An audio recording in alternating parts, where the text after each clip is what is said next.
소소한 듯하지만 결코 소소하지 않은 문제를 연구해보는 소소한 문제 연구소 시간입니다. 오늘 소소문에서 함께 이야기 나눌 전문가 소개합니다.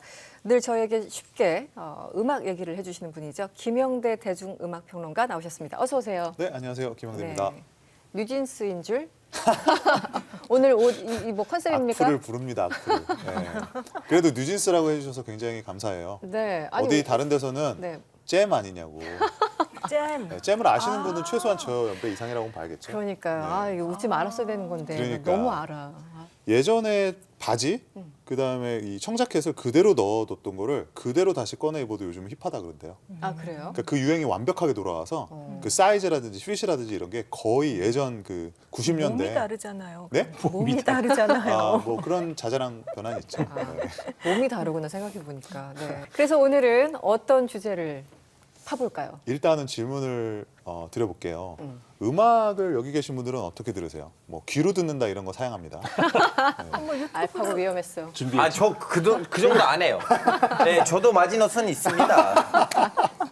음악을 뭐 어떻게 들으시는지 유튜브로 요즘? 듣. 네. 유튜브요? 주로 유튜브. 영상, 네, 유튜브. 진짜 영상도 유튜브. 많이 보고 뮤비 저는 많이 보고. 반반 유튜브 듣고 역시 또 전파를 타고 와야죠. 라디오 저는 많이 틀어놓는 편이에요. 와, 라디오 듣는 사람도 아직도 저 계시구나. 여기 있어요. 네. 비디오 킬더 라디오 스타. 근데 라디오 구분은 너무 해야 좋아해서. 될 것 같아요. 뭐냐면 라디오를 듣는데 음악이 나오니까 음악을 듣는다인지 네, 음악 채널만 골라서 시간별로 듣습니다. 그럼 음악을 들으려고 라디오를 듣는 거네요. 네, 네. 와, 대단합니다. 그런 분들 아직도 요즘 무슨 음악을 들으면 좋을까 싶을 때 이제 라디오를 하루에 한두 시간 틀어놓죠.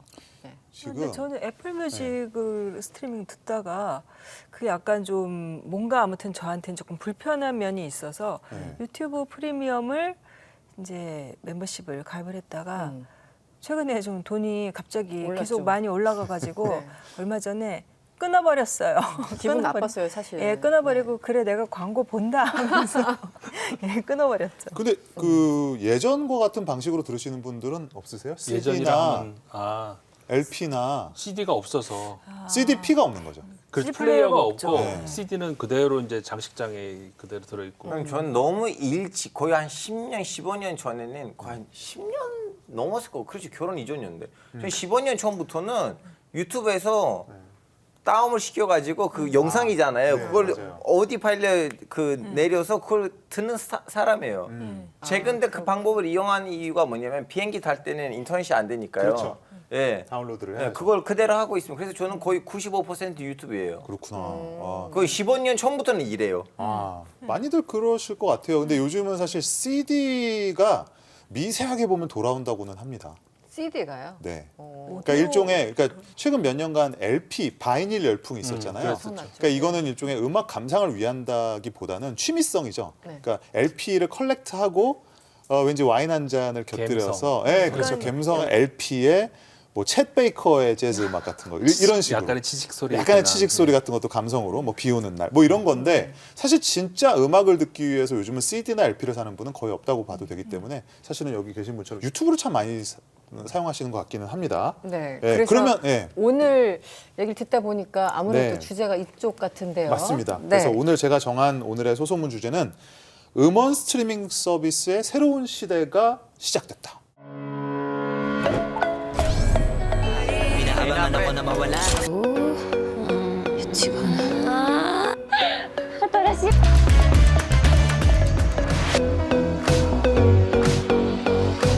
BTS on.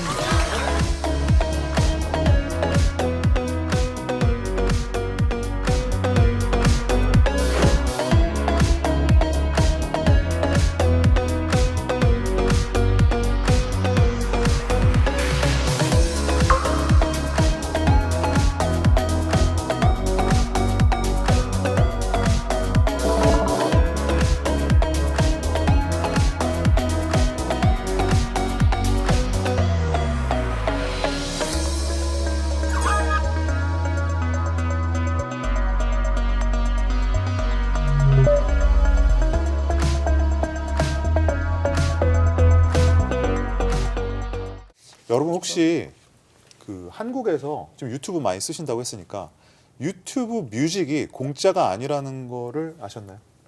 저는 알고 있죠. 한국에서 유튜브 뮤직이 공짜가 아니라 굉장히 비싸서 끊어버렸으니까. 그런데 해외에서는 공짜라는 걸 알고 계셨나요? 해외에서 아니요? 공짜예요? 네. 해외에서는 유튜브 뮤직이 공짜입니다. 아니, 광고 안 해외라는 게 뭐 미국에서 공짜라는 게 네. 아니면 한국 말고는 다 공짜라는 거예요? 일단 미국과 비교를 하면 미국은 공짜고요. 아니, 한국은 유료인데 이게 그러니까 유튜브 뮤직에 이제 프리미엄을 구독을 하면 네. 일부 기능을 또 해제할 수는 있어요. 하지만 기본적으로는 유튜브 뮤직에 막혀 있지 않아요. 공짜 오. 무료 회원들도. 그래서 우리나라에서는 프리미엄을 구독을 해야지만 유튜브 뮤직을 이용을 할 수 있는. 네, 저 꼬박꼬박 돈 내고 있는데 네. 유튜브 프리미엄 이용자인데 그렇죠. 이거 굉장히 억울한데 뭔가 배신감을 느끼는데. 좀 그렇죠. 네. 보니까 한국을 제외한 국가에서는 아무튼 우리가 이 스트리밍 서비스에 대해서 아는 것도 많이 있지만 지금 또 모르는 것들도 많이 있고 지금 또 혁신적으로 변화하는 그 한가운데 있어요. 그래서 오늘은 좀 그런 이야기들을 좀 다양하게 해보려고 합니다. 네. 근데 진짜 음악을 듣는 습관이 네. 너무나 달라진 것 같아요. 맞아요. 저는 제 기억에 처음 제가 그러니까 남이 듣는 게 귀로 들리는 거 말고 내가 이제 능동적으로 이거 들어봐야지라고 고르는 게 첫 번째가 카세트 테이프로 네. 기억을 해요. 그래서 이 녹음기가 달린 라디오 이렇게 같이 내가 라디오를 듣다가 그러니까 언제 내가 원하는 음악이 나올지 모르는 거죠. 네, 근데 네. 이렇게 하고 있어요. 이렇게 공부를 녹음 준비. 네, 공부를 할 수가 없어요. 그러고 있다가 나온 아는 노래다 그러면 이렇게 탁 누르고 네. 그게 난 첫 그 저의 음악 감상이었거든요. 그러다가 그 CD 그리고 뭐 그 전에 이제 비닐도 물론 있는데 비닐은 근데 제 그 개인적으로는 저하고 문화가 이제 그러지는 않았고 왜냐면 당시에는 그건 좀 고급스러웠던 것 같아요. 근데 전축 뭐 이런 네, 전축은 좀 돈이 있어야 있는 그런 거였고 그 다음에 이제 CD는 뭐 제가 이제 뭐 대학 들어가고 이럴 때였던 걸로 기억하는데 그래서 그때 이제 CD로 많이 듣다가 그런가 싶었는데 또 MP3라고 흔히 부르는 아, 교수님 거기서 하나 빠지신 거 있어요. 저도 뭐요? 교수님이랑 똑같은 루트를 갔거든요. 일단은 이렇게 기다리다가 나만의 일과 앨범들을 만들고 알파고의 앨범들. 알파고도 좋아하는 예, 사람 예. 선물하고 예. 맞아요. 선물했죠. 그러다가 이제 저도 이제 그걸로 넘어갔어요. 그 워크맨 있다가 워크맨, 워크맨에 넘어가서 이제 CD맨 이제 이렇게 디스크맨이라고 CD. 하죠. 디스크맨 네. 이거 하다가 중간에는 일본 애들이 MD를 만들었어요. MD 디스크. 그렇지 그것도 미니 있었죠. 근데 저 기억난다. 그걸 제 돈을 뭐가 있었까지 너무 살라고 비쌌어. 하다가 네. 그러니까 진짜 이거 사기 직전이었어요. 왜냐면 이제 미니 대세 이거 디스크가 될 줄 뭐예요? 알았는데 저 처음 들어봤어요. 그 사이에는 살짝 MP3가 나온 지나갔어요, 거예요. 그게. 미니 디스크가 이렇게 조그만 예, 이 정도. 그러니까 카세트 테이프의 한 3분의 1 정도 크기 칩 크게 같은 거를 대세를 이렇게 못 넣는 게 이루고. 있어요. 네, 음질은 이제 CD 지나갔어요. 음질이고 네. 굉장히 컴팩트한 모델이었는데 근데 이게 선의가 개발했었는데 그 맞아요. 이제 시장을 장악할 줄 알았다가 다음에 한국 기업인지 어느 나라 기업인지 모르겠지만 누가 MP3를 한국에서. 박아버린 거예요. 아마 한국인 것가 이러고인가 모르겠어요. 한국에서 나왔죠 MP3가 그러다가 한국에서 시장이 개발된 뒤집혔어요. 한국에서 개발된 거예요. 그 예전과 지금 우리가 얘기하는 거에서 기본적으로 우리가 음악을 듣는다는 행위는 비슷해요. 근데 근본적인 변화가 있어요. 사실 CD나 LP나 뭐 테이프나 이 시절에는 우리가 이 음악의 라이브러리에 무제한으로 접근한 건 아니에요. 그렇죠. 그러니까 레코드 가게에 분명히 우리가 듣고 싶은 음악은 잔뜩 있지만 우리는 거기서 대부분은 우리가 듣지 못해요.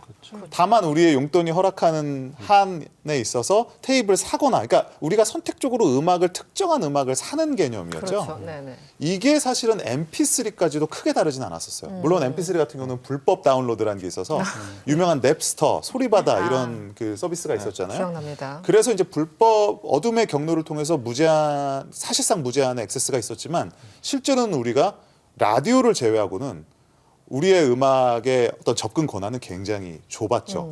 근데 이거를 완벽하게 해제시켜 준 게 사실은 음원 스트리밍 서비스예요. 왜냐면 이건 구독의 개념이기 때문에 뭐 5,000원에서 만 원대 초반을 내면은 음악 200년의 역사가 사실상 내 손 안에 있는 거나 마찬가지예요. 무제한. 무제한이죠. 물론 우리가 무제한으로 음악을 들을 수는 없지만 네. 개념적으로는 무제한입니다. 그래서 이런 변화를 한번 좀 생각을 해보시면 좋겠고 네. 사실 이 디지털 음악 시장을 개척한 사람이 있어요. 디지털 음악 시장. 아주 유명한 사람이에요. 스티브 잡스예요, 설마? 맞아요. 오. 스티브 그래요? 잡스가 뭐 픽사만 만든 게 아니고 스마트폰만 만든 게 아니고 이분이 디지털 음악 시장이라는 개념 자체를 어떻게 보면 만들어낸 거죠. 그게 아이튠즈 스토어라는 여기를 통해서 근데 이때 스티브 잡스 생각은 뭐였냐면 디지털 음원이 되어도 사람들은 이거를 소장하고 싶어 할 것이다. 그렇지. 그러니까 이분도 좀 옛날 분인 거죠. 네네네. 그러니까 테이프냐 LP냐 MP3냐의 차이지 결국 사람은 소장의 욕구가 이거를 있을 다운로드해서 내 거에 소장해서 라이브러리를 구축하고 싶어 할 아니 것이다. 저도 그럴 수밖에 없는 게 아까도 이제 저는 유튜브를 주로 이제 사용을 한다고는 했지만 그건 못지않게 MP3를 이 보관하고 있는 이걸 또 많이 들어요. 왜냐하면은 외장하드 말씀인가요? 아니 컴퓨터 컴퓨터 안에다가 안에. 네, 넣어놓고 그렇게 해놓으면은 그리고 아니면 전화기에다가도 이렇게 넣어놓으면은 이 유튜브는 어쨌든 간에 그 와이파이라든가 네. 아니면 또 데이터를 사용을 하잖아요. 근데 이거는 내 거 가지고 있는 거니까 예를 들어서 운전할 때 음악을 듣는다든가 비행기 안에서도 들을 수 있고 네, 네. 그런 면에서는 스트리밍이 못하는 거를 대신할 수 있기 때문에 여전히 저는 그렇게 쓰거든요. 뭐 그럴 수는 있죠. 하지만 사실은 스티브 잡스가 틀렸어요. 스티브 잡스가 아이튠즈 스토어를 2003년에 만들었는데 네.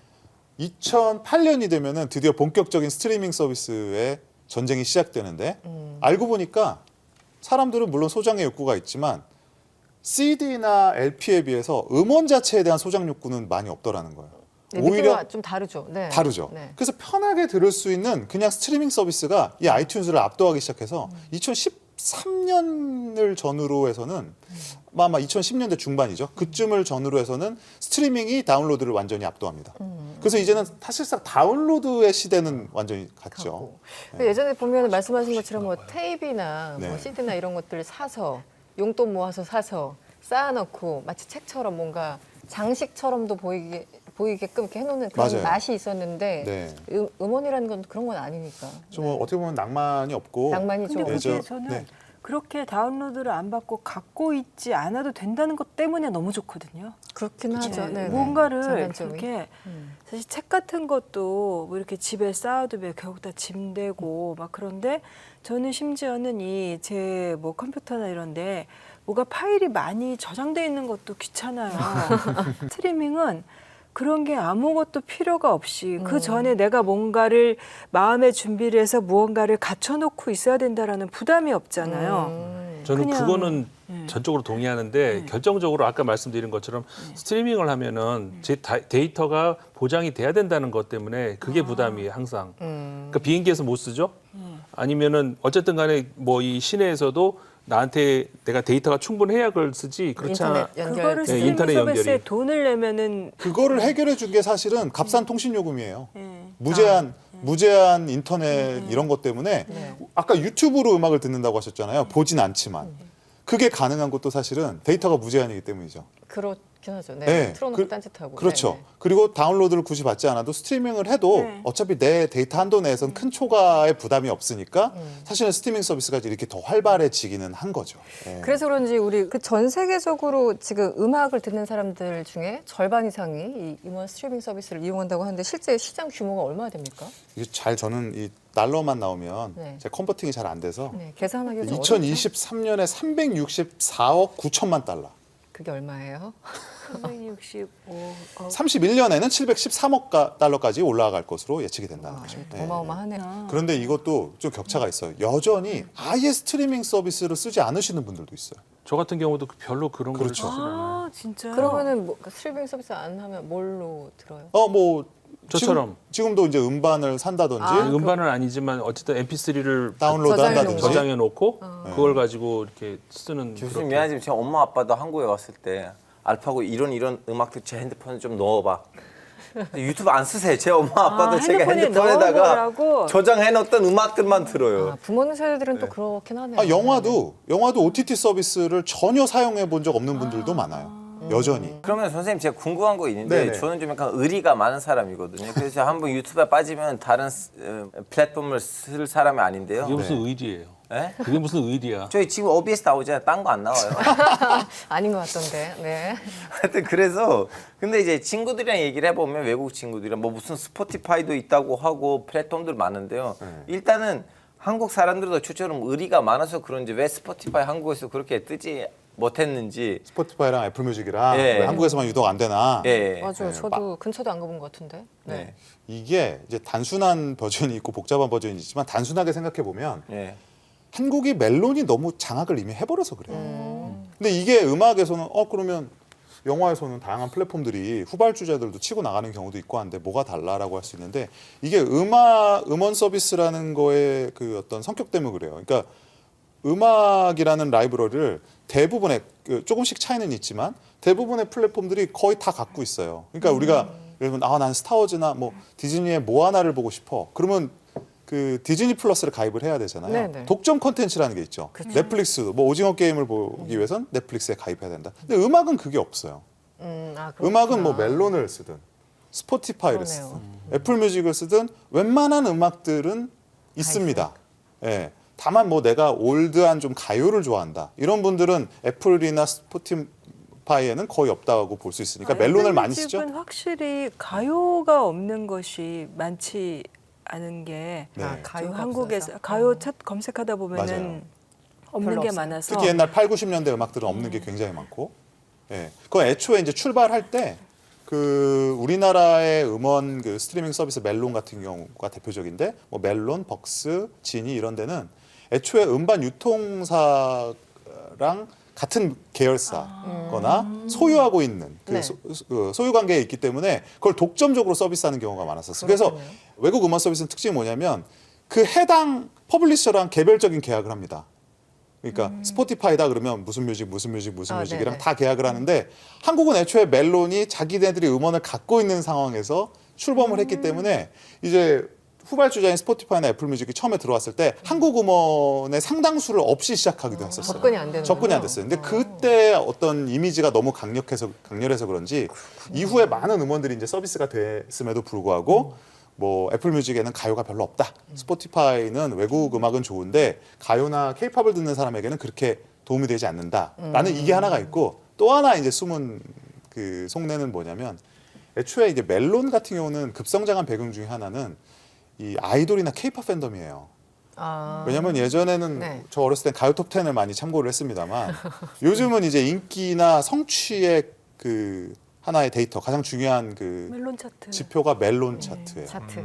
그래서 멜론 차트에서 이번에 뭐 새로 음반이 나왔는데 몇 위까지 올라갔다. 1위를 했니 안 했니 이런 게 굉장히 중요하니까 네. 그 멜론이라는 데를 어떻게 보면 거의 반강제로 가입을 하게 되는 거죠. 예. 그리고 스트리밍을 돌린다 그러잖아요. 이렇게 계속 내가 좋아하는 가수의 음악을 틀어서 순위에 올리는 이런 하나의 또 그들만의 리그가 있기 때문에 이 멜론이라는 아성이 쉽게 무너지지 않는 근데 거죠. 저는 집에서 이제 세 식구가 그러니까 한 사람은 이제 유튜브 프리미엄 이거를 듣고 한 사람은 멜론 차트에 가입해 있고 한 사람은 애플 뮤직에 가입해 있는 거예요. 아, 그래요? 이렇게 되면은 대체 들어가는 돈이 얼마나 그래서 제발 우리 어떻게 해서든 가족 결합이라도 통합을 좀 해보자. 이루자. 네. 근데 서로 취향이 너무 달라서 안 되더라고요. 근데 이제 거기에 스포티파이는 이상하게 저 안 써봤는데, 근데 외국에서는 그렇게 많이 쓰는 거 보면은 좀 스포티파이만의 강점 같은 네. 게 있나요? 그거는 일단은 이런 서비스를 가장 먼저 시작을 한 게 있고요. 그리고 우리나라에는 아직까지 활성화되지 않은 그 스포티파이만이 갖고 있는 그 음악 듣기의 문화가 있어요. 그게 뭐냐면 애초에 스포티파이가 왜 유명해졌냐면 스포티파이는 원래 완전 무료였습니다.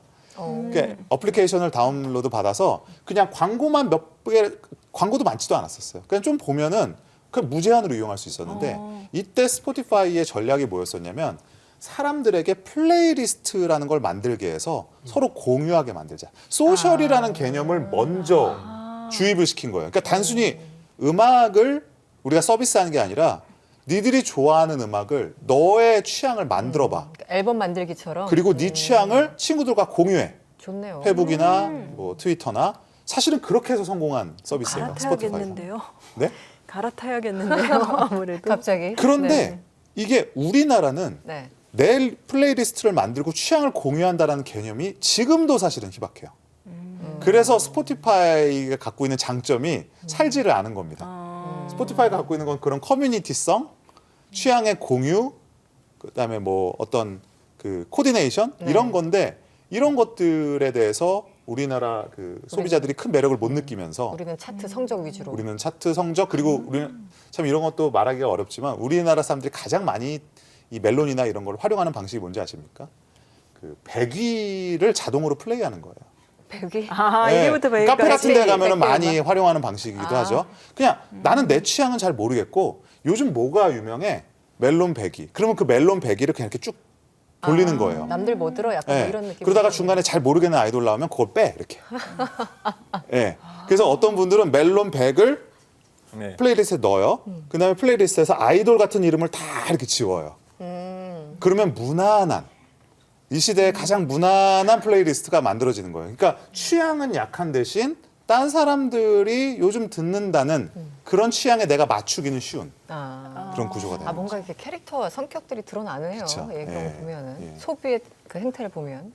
그나저나 이제 어쨌든 우리는 멜론이 장악한다는 표현은 그렇습니까? 그렇죠. 멜론이 대부분 사람들이 애용하고 있고 해외 플랫폼이 분명히 있고 국내 플랫폼이 있습니다. 그런데 뭐 우열을 가리기는 뭐 하지만 네. 뭔가 장단점, 특징을 좀 설명해 주시면 어때요? 사실 멜론은 뭐 다양한 테마를 갖고 있는 컨텐츠가 많아요. 뭐 인터뷰, 아이돌들의 뭐 미니 인터뷰라든지 영상물, 뭐 그다음에 뮤직비디오도 볼 수 있는 그런 인터페이스라든지, 그다음에 그 멜론에 상주하는 그 어떤 그 일반인 DJ들이 있습니다. 이제 음악을 골라주는. 아, 그래요? 그러니까 뭐 K-팝은 뭐 나만 믿고 따라와. 뭐 이러면은 그 사람을 구독하면 이제 그 사람이 때가 되면 잘 이렇게 골라주는 거죠.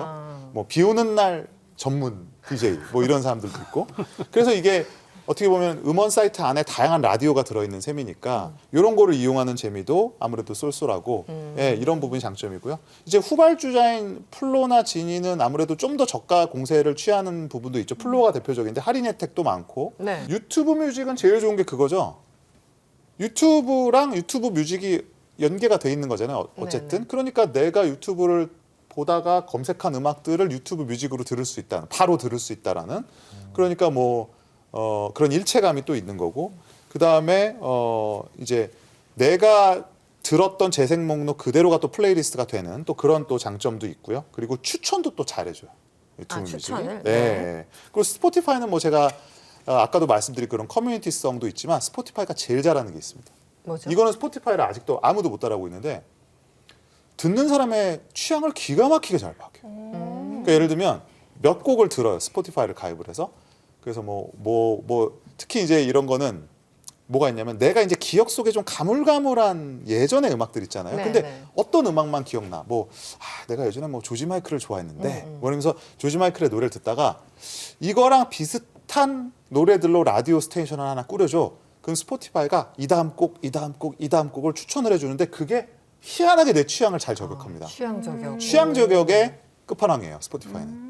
궁금하네요. 그러니까 본인이 원할 때 그렇게 해준다는 거예요? 아니면 그렇죠. 저절로 저절로 추천도 뜨고요. 내가 원하지 않으면 뭐 그 추천을 왜냐하면 받지 제가 않아도 그 질문을 왜 드리냐면 네. 가끔 가다가 이제 유튜브로 이제 음악을 들으려고 할 때 네. 저도 이제 취향이 있을 거 아니에요. 그렇죠. 근데 그렇게 하면 그 새로 이렇게 떠주는 음악도 거기에 비슷한 것들이 떠주는데 그렇죠. 네. 가끔 가다가 옛날에 어떤 음악이 내 취향은 아니야. 근데 그 궁금할 때가 있어요. 갑자기 듣고 싶을 때가 있어요. 예를 들어서 트로트 어떤 뭐 누구 노래 네. 가끔 그래서 그걸 찾아서 들으려고 하다가 그랬다가 그 비슷한 음악이 또 계속 따라올까봐 그래서 못 들을 때도 많이 있거든요. 이거는 일부러 안 근데 찾아요. 계속 누적이 되기 때문에 네. 내가 뭐 한 곡을 다른 걸 들었다고 그게 이 시스템이 파악하는 빅데이터에는 크게 영향을 미치지는 똑똑하네요. 않아요. 예, 굉장히 똑똑한 시스템이 좀 갖춰져 있다. 예. 근데 선생님, 제 여기서 서민의 입장에서 하는 질문인데요. 지금 여기 공짜 아니잖아요. 돈 주고 들어가야 그렇죠? 되는데 네, 이 금액 말이요. 네. 적당하다고 보세요? 어쩌라고. 지금 따지기 저한테 모드. 좀 항의를 하시는데 네. 근데 어떻게 생각하세요? 그러니까 저는 사실 이거는 정말 보기 나름인 것 같은데 저는 비싸다고 생각 안 하거든요. 왜냐면 아까 말씀드렸지만 저는 어렸을 때 그 15,000원을 모아야 겨우 수입 CD를 한 장 살 수 있었거든요. 그러긴 했어, 맞아. 그럼 내가 그렇죠. 15,000원으로 살 수 있는 게 뭐 새로 나온 앨범에 그래봤자 10곡 들어있지 않습니까? 근데 거기서 잘못하면은 10곡이 다 꽝인 경우도 있어요. 그렇죠. 근데 들어보고 살 수도 없으니까. 그럼 한 곡 듣고 샀으면 한 곡은 좋죠. 근데 일본에는. 9곡이 꽝일 수도 있죠. 네, 네.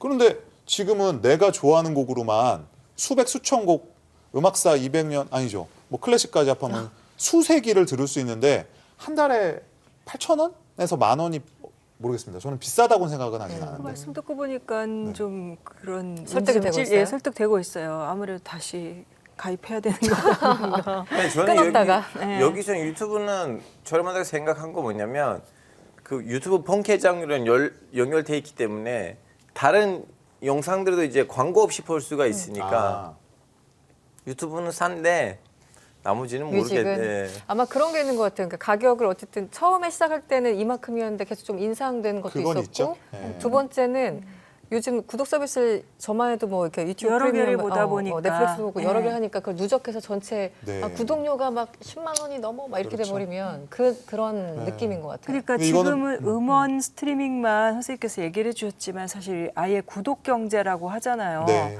그러다 보니까 실제로 구독하고 있는 것들을 그래서 제가 지난번에 그 프리미엄 서비스를 끊게 된 이유가 대체 얼마나 많은 것들을 예를 들면 갑자기 뭐 축구 경기 한다 그러면 전 티빙도 끊었다가 막 이제 뭐 여러 그죠. 가지 맞아요, 계속. 이렇게 하다 보면은 너무너무 많이 불어나서 나중에는 집에서 대체 이게 나가는 돈이 얼마야 이렇게 그쵸. 돼서 끊었는데 네. 말씀하신 대로 듣고 보니까 그래 뭐 한 달에 음악 듣기 위해서 10,000원, 20,000원 끽해야 그거면 아무것도 아닌 것 같다가도 그렇죠. 이 두 장이 안 되니까. 근데 저 같은 경우는 13,500원인가요? 패밀리 그 가족 서비스로 애플 뮤직을 쓰고 있는데 저희 네 식구가 공유하고 있어요. 이게 합법입니다. 합법적인 네네네. 공유인데 그거 그게 비싼가? 이런 생각도 들기는 해요. 근데 공유하면 문제는 그렇죠. 비싸냐고 하면 저는 안 비싸다는 쪽이지만 부담이 되냐? 부담이 되죠. 왜냐하면 이것만 쓰는 게 아니니까. 근데 저는 이게 그 비싸다 안 비싸다보다 다른 게 저 다른 것 때문에 그 이거를 주저를 하게 돼요. 이렇게 가입을 네. 하느냐 마느냐. 뭐냐면은 그러니까 지금도 우리가 유튜브란 말을 많이 지금 쓰고 있잖아요. 사실은 이건 고유 명사고 어떤 회사 이름인데 네. 이게 거의 일반 명사화 되다시피 해가지고 그러니까 독점을 하고 있잖아요. 완전 유튜브가. 네, 네. 그런 것처럼 저는 잘은 모르지만 이 스트리밍 시장도 이게 완전히 다변화돼 가지고 뭐 수십만 개의 회사들이 전 세계에 있는 게 아니라 일부 회사가 이렇게 독점하고 있는 거 아닌가. 그럼 우리한테는 이게 8,000원 뭐 5,000원일지라도 그 회사한테는 엄청나게 그 수입원이 될 수도 있는 거 아니냐는 그것 때문에 저렇게 이렇게 그 어떻게 보면은 독과점이라는 그런 생각 때문에 좀 거부감이 들거든요. 뭐 사실 지금 음원 스트리밍 같은 경우는 한 개 회사가 뭐 독과점이나 독주를 하고 있는 양상은 아니긴 한데 뭔가 그 어떤 좀 철학적이라 그럴까 개념적인 부분이 좀 불편한 것 같아요. 그러니까 내가 분명히 저걸 소유하고 있는 거는 아닌데.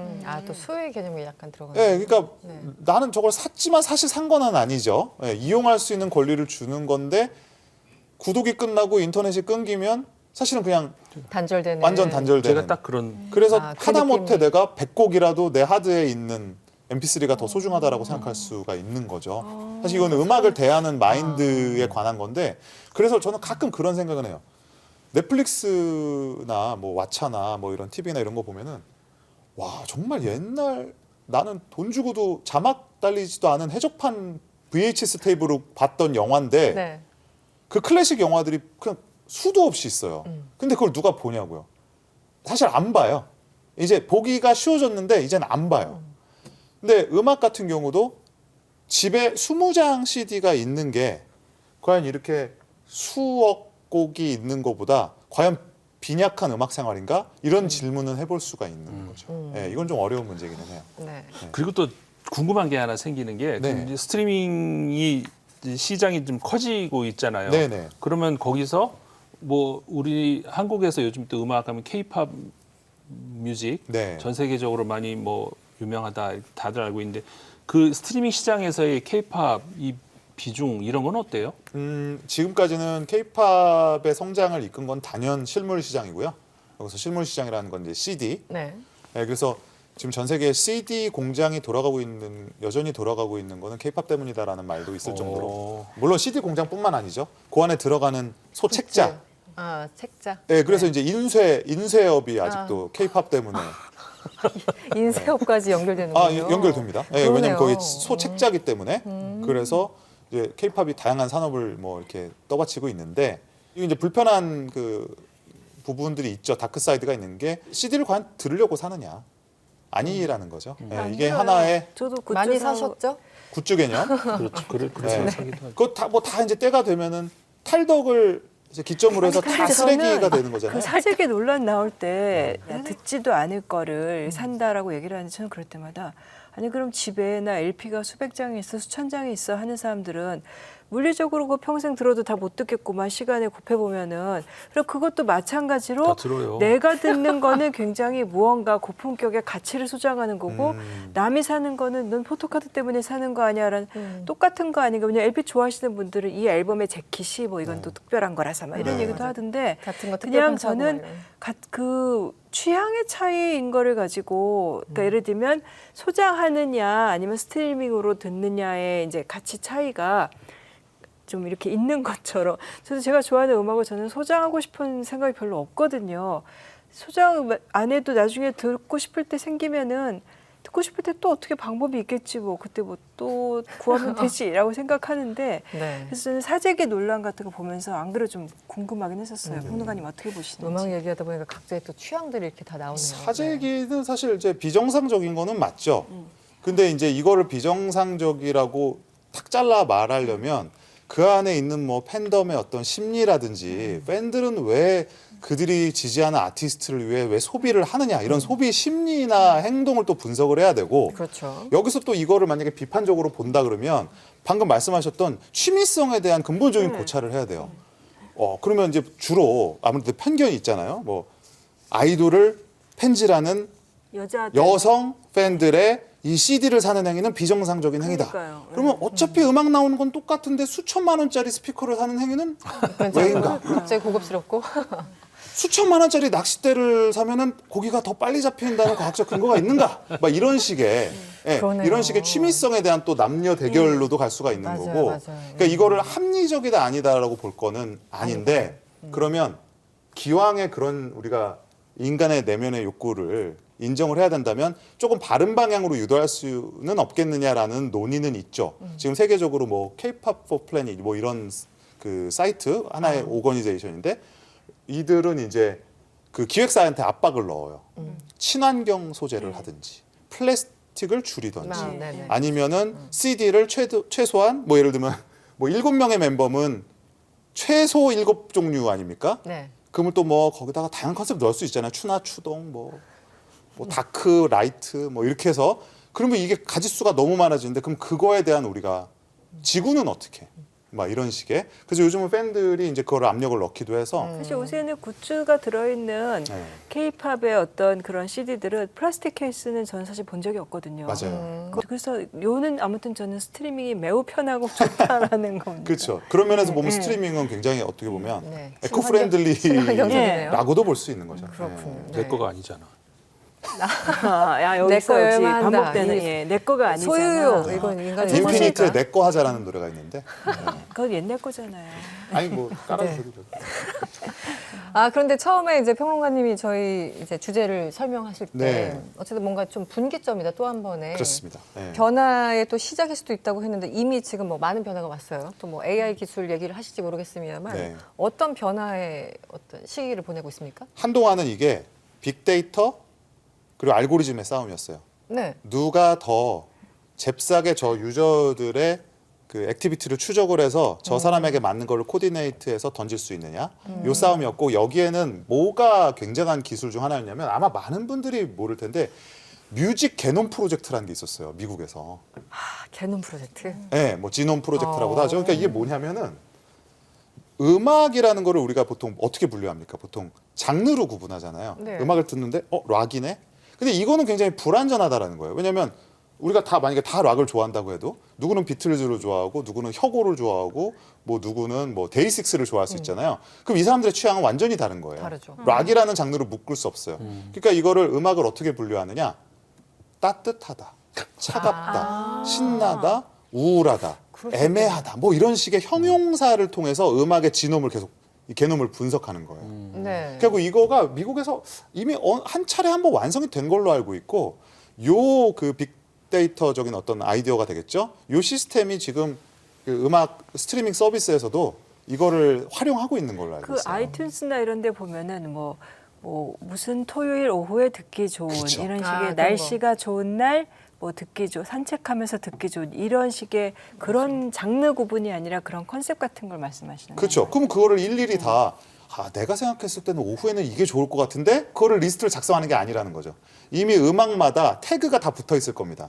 따뜻한 음악, 뭐 다크한 음악. 그러면 이런 거를 통해서 이제 큐레이션이 된다라는 거죠. 그 빅데이터 싸움이었는데 이제 이거를 누가 해주느냐? 이제 AI가 한다라는 거예요. AI가 네. 결국은. 예. 네. 그래서 대표적으로 이제 구글 같은 경우가 그 지난달 14일에 열린 그 개발자 컨퍼런스가 있었어요. 구글 I/O 2024인데 여기서 챗봇 있잖아요. 챗봇. 네. 얘기를 할 수 있는 챗봇으로 유튜브 뮤직 내 음원 목록을 이제 만들어 주는 거야. 얘기를 하면 뭐 그냥 애매하게 얘기하는 거야. 아까 말했듯이 뭐, 기분을 얘기한다던가. 뭐 기분을 얘기한다든지 비 오는 날 뭐 멜랑콜리한 것 그런 것도 있고 뭐 낙엽이 떨어지는데 이런 바스락거리는 소리에 어울리는 게 없어 뭐 이런 식으로 그렇게 그거 구체적으로요? 너무 좋겠는데. 구체적으로 이제 너무 가능한 좋은데요? 시기가 됐고 뭐 애플 같은 경우는 이제 그 애플이 요즘 믿는 게 그 가상현실 그 세계잖아요. 그러니까 이제 요거랑 그러니까 비전과 애플 뮤직과 애플 TV와 이런 것들을 이제 연결할 수 있는 결합해서 체험으로서의 음악들. 이게 애플은 이거에 지금 굉장히 열심히 해요. 그 애플의 스페이셜 오디오라 그래갖고 공간 지각형 뭐 음원. 우리 소장님은 아마 안 써보셨을 것 같지만 난 지금 마비가 와가지고 그러니까 예를 들면은 우리가 이제 이어폰을 딱 끼잖아요. 그러면 이렇게 하다가 음악을 이렇게 돌리면 개념적으로 음악은 여기 있잖아요. 그러면 이렇게 하면 이렇게 쏠려요. 그러니까 내가 움직이는 거를 음악의 장 콘서트가 여기 있는데 실제 콘서트가 그렇잖아요. 아, 콘서트가 이제 애플이 그거에 굉장히 몰두하고 있는데 그렇구나. 그게 결국은 이제 비전이라고 하는 가상 체험할 수 있는 거가 연결이 돼 있고 이게 이제 무슨 기술하고도 또 연결이 되어 있냐면 앰비언트, 이 환경적인 거를 내가 체험을 해서 이거를 나의 어떤 개인적인 힐링의 목적으로 활용하는. 그러니까 단순히 음악뿐이 아니죠. 뭐 지금 내가 비 오는 소나기의 한가운데 있고 싶은 경험. 실질적으로 못하지만 그 대리만족을 해줄 수 있는. 네, 네. 뭐 우리 뭐 ASMR이라는 말도 네네네. 유행했었지만은 이제 그런 어떤 체험으로서의 음원 혹은 음향 이런 것들을 이제 하는 그런 것들을 이제 AI를 통해서 구현하는. 그것도 되게 더 세부적으로 나눠야 될 것 같은 게 네. 비가 내려도 네. 어떤 와인이 이렇게 생각나는 그런 그때 그렇죠. 그 음악이 또 살 수도 있지만 네. 왠지 그 막걸리와 빈대떡이 생각나는 그런 비도 있잖아요. 폭우냐 가랑비냐 뭐 이런. 그러면 그때 음악도 완전히 달라져. 와인 음악과 빈대떡 음악은 완전히 달라질 텐데. 뭐 다 준비하고 있을 것 같은데요, 왠지. 그럴까요? 그런 것까지 되나? 요즘 뭐 챗GPT랑 얘기해 보면 네. 뭐 제가 왜 저거까지 알고 있지 싶은 거가 많이 있잖아요. 이제 그건 AI가 음악의 취향이나 내가 지금 필요로 하는 음악을 분석을 해서 이제 골라준다고 하는 시대니까. 그건 네. 아마 플레이리스트를 네. 만들면서 챗봇한테 빈대떡을 얘기하는 사람이 얼마나 많느냐에 따라 달라질 것 같아요. 빅데이터. 안 AI가. 되겠구만. 그러니까 지금 그거를 지금 가장 또 열심히 하고 있는 회사가 역시 또 스포티파이인데, 그러니까 이런 식이라는 거예요. 이렇게 딱 우리가 단서를 주면 뭐 좀비들이 몰려오는 상황에서 힘을 내기 위해서 무슨 음악이 필요할까? 그렇게까지? 그러니까 이거는 사실 어떻게 보면 그걸 어떻게 알아 할 수 있잖아요. 네. 근데 이걸 이제 AI가 판단한다는 거죠. 듣고 보니까 영화 만들 때 영화 음악 감독들이 그거 활용하면 되게 저희 그걸 유튜브 때 썼었거든요. 유튜브 만들면 이제 저 여행 블로그 만들잖아요. 그럼 배경 음악이 필요하단 말이죠. 그렇죠. 네. 그래서 거기서 이제 유튜브에 들어가면 유튜브가 저작권을 갖고 있는 음악들이 있어요. 그 유튜브 블로그 쓸 때 쓰라고 배경 음악으로. 거기에다가 다 방금 전에 말씀하셨던 그런 태그들이 있어요. 뭐 어둡다, 신나다, 우울하다, 맞아요. 뭐지 그 기분을 나타내는 네, 형용사 다 같은 있고요. 것들. 이제 얼마 전에 저 한번 그 챗GPT를 쓰면서 어떤 음악을 썼으면 좋겠어요. 제가 이런 영상을 만들었는데 이런 영상에서 이런 장면이 있는데 배경에 어떤 음악을 썼으면 좋겠다니까 추천을 하더라는데 그 추천했던 음악을 썼더니 진짜 잘 어울렸어요. 요즘 네. 모르고 있는 분들이 있을 뿐이지 이미 그 기술을 우리가 이미 쓰고 있는 게 있어요. 인스타그램에 사진 올려보셨죠? 맞아요. 거기. 사진 올릴 때 노래를 음악을 맞아요. 누릅니다. 그러면은 어떻게 이 사진의 분위기를 파악을 했는지 벌써 이 사진과 어울리는 곡이 추천 순으로 뜹니다. 이렇게. 그렇구나. 그러면 진짜 그 중에 그러네. 그러니까 내가 생각하는 것보다 인스타그램 AI가 추천해 주는 게 더 잘 어울리는 경우가 많아요. 참 신기하게도 이제 이런 기술들을 또 도입을 하고 있고 우리나라에서도 이제 우리나라에서 그 지니뮤직 같은 경우는 예전부터 그 AI를 활용해서 이제 뭐 편곡 서비스라는 뭐 리라 이런 것들이 이제 정식 출시를 준비하고 있는데 원래는 그 이 주스라고 하는 그 지니뮤직의 자회사에서는 뭘 했었냐면 음원을 넣으면 악보를 만들어줘요. 이것도 굉장히 또 유용합니다, 사실은. 예, 악보를 만들어준다라는 게 예, 그런 서비스를 주로 해왔었는데 뭐 이제는 추출뿐만 아니라 악보를 편집도 해주고 아니면은 거기서 악기를 바꿔서 다른 편성으로 편곡을 해주는 그것도 가능하고. 예, 네. 이러한 기능도 이제 앞으로는 지원이 될 거라고. 근데 이제 무서운 거 뭐냐면 몇 달 전에는 그 독일에서 차트 1위 노래는 AI 만든 맞아, 그랬다고 음악이에요. 그랬어. 이것이 무섭습니다. 네. 그것뿐만 아니라 프레디 머큐리의 음성으로 가요 부르는 거, 네네네. 그런 식으로 아이유가 부르지 않은 아이유 목소리의 맞아요. 노래 이런 거. 저 그런 친구 있어요. 그 유명한 한국 아이돌들 있잖아요. 그분들의 목소리로 다른 음악들을 부르게 해주고 아니면 트로트를 부르게 해주고 유튜브에다가 올리거든요. 그런 친구 있어요. 지금 실질적으로 그렇게 구독수 엄청 많이 때렸어요. 맞아요. 그 시장이 또 굉장히 크죠. 이미 경험하고 있는 것들이었네요. 예, 근데 앞으로 더 크게 올 것이고. 네. 알겠습니다. 여러분보다 여러분의 취향을 더 많이 아는 AI가 다가오고 있습니다. 음악 감상에도 또 한 번 패러다임의 변화가 있는 것 같습니다.